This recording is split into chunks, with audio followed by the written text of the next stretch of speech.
आज उसे अपने हाथों से भोजन कराऊंगी मैं। पुंडलिक जी, लीजिए, भोजन कीजिए। पुंडलिक जी नहीं, केवल पुंडलिक का ही है।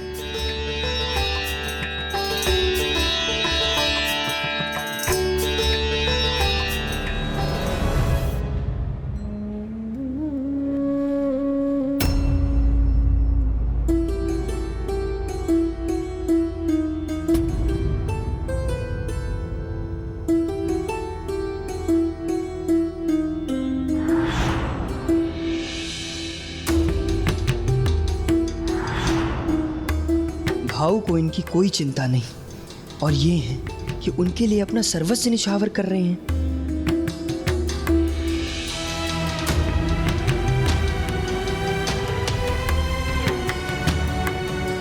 भीतर से कितनी दुखी हैं ताई जी, ये तो उनके हथों से ही ज्ञात हो गया।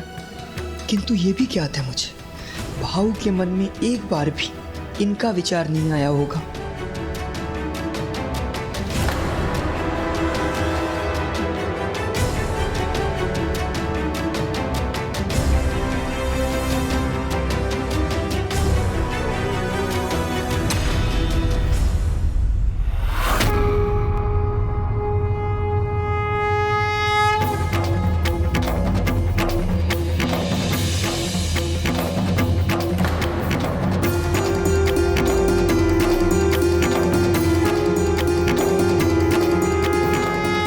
हे प्रभु गोविंद, अब से मैं आपका ध्यान रखूंगा।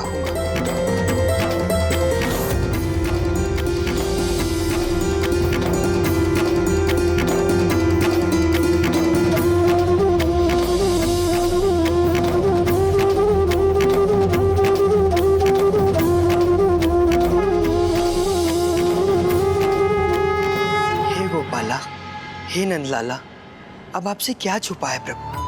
आप देख रहे हैं ना कैसे ये दोनों तन्मयता से आपकी भक्ति कर रहे हैं, जिससे इनके पुत्र भाऊ पुंडलिक बुराई को छोड़कर फिर से अच्छाई को अपना ले। और एक और भाऊ पुंडलिक है जिन्होंने इन पर ध्यान तक नहीं दिया।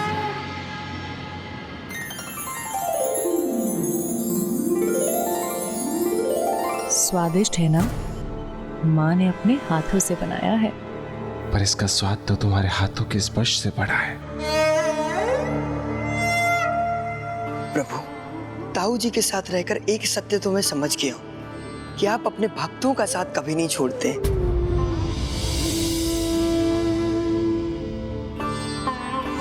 कृपा कीजिए प्रभु अपने भक्त पुंडलिक पर, उन्हें उचित मार्ग दिखाकर सन्मार्ग पर ले आइए, जिससे वो अपने वृद्ध माता पिता के पास वापस लौट आए।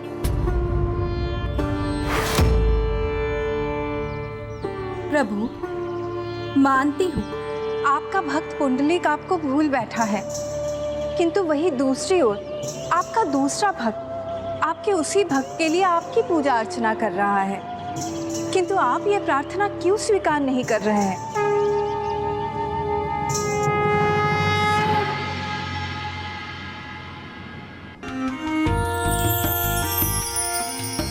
क्या हुआ?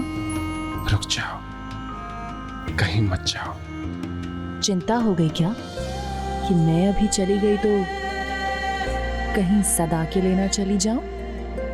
ऐसा कभी नहीं होगा। मेरी भी तो हृदय की इच्छा है कि आप मुझ में सदैव खोए रहें, कहीं ना जाए। और इसमें मेरी सहायता करेगी मदिरा। लाती हूँ।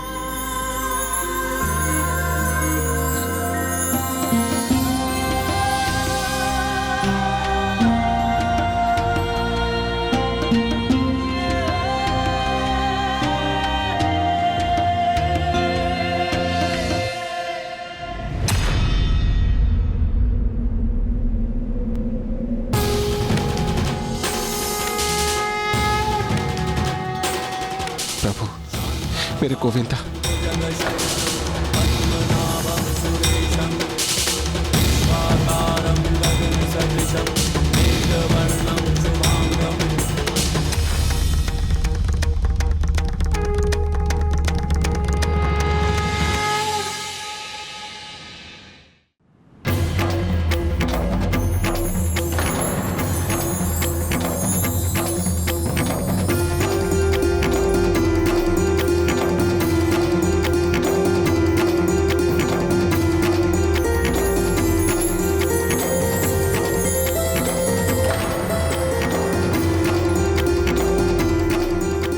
सौंदर्य का अनुभव करना है मुझे गोविंद, सौंदर्य को निहारना है, वो करने दीजिए मुझे गोविंद।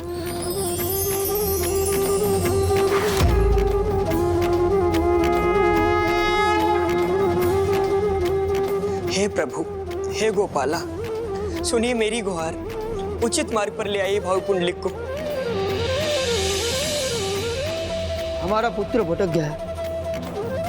उसका मार्गदर्शन कीजिए प्रभु, उसे धर्म के, भक्ति के मार्ग पर लाने की कृपा कीजिए। एक माँ की गुहार सुनिए प्रभु।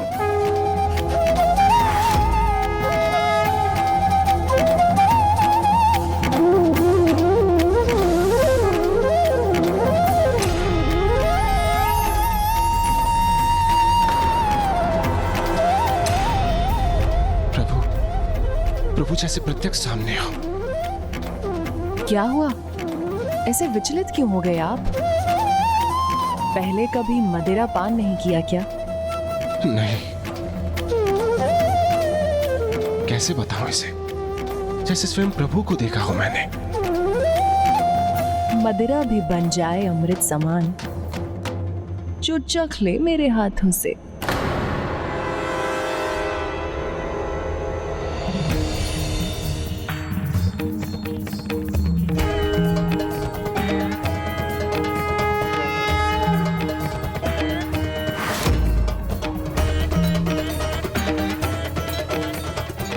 कृपा कीजिए प्रभु, भाव पुंडलिक पर दया कीजिए। हे प्रभु गोपाला, आपके सिवाय और कोई नहीं जो उसे लौट आने के लिए प्रेरित कर सके।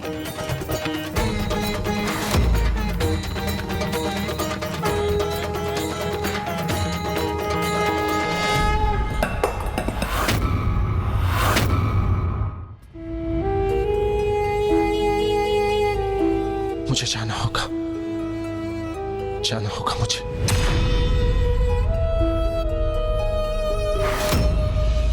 आप क्यों जा रहे हैं? मुझसे कोई भूल हुई है क्या? मुझे जाना है, जाना है मुझे। मेरे गोविंद मुझे बुला रहे हैं। इस प्रकार जाने का कारण तो बताइए। रुक जाइए ना, मैं आपको जाने नहीं दूंगी।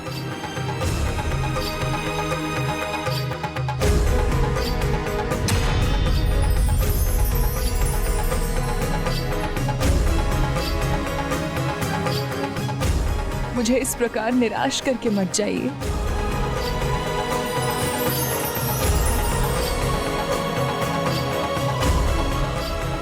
मैं तुम्हें कैसे निराश कर सकता हूं?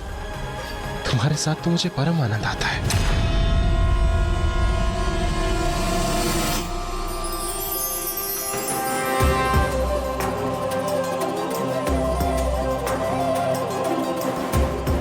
आपने अपनी उपस्थिति का आभास कराया उसे उचित मार्ग दिखाया, तब भी वो भ्रमित क्यों है प्रभु? मेरा कर्तव्य है उसे उचित दिशा दिखाना, किंतु उसका चुनाव करना भक्त का दायित्व। अभी वो स्वयं अपनी सहायता के लिए तैयार नहीं। उसके भीतर से बदलाव की इच्छा जब तक जागृत नहीं होगी, उसे दूसरों की प्रार्थना का भी लाभ नहीं होगा।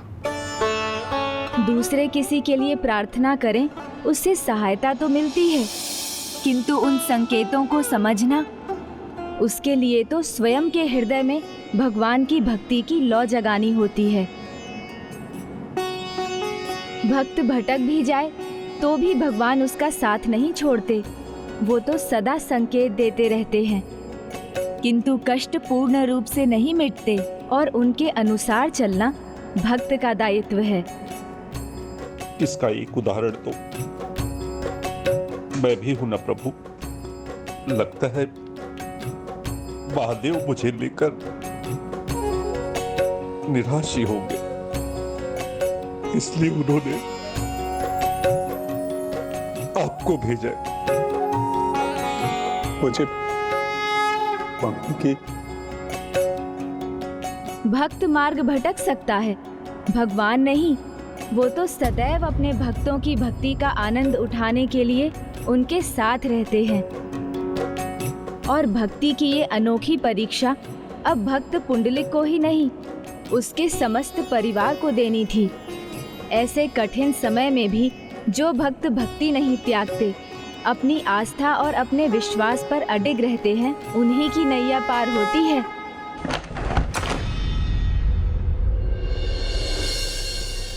लगता है भाऊ लौट आए।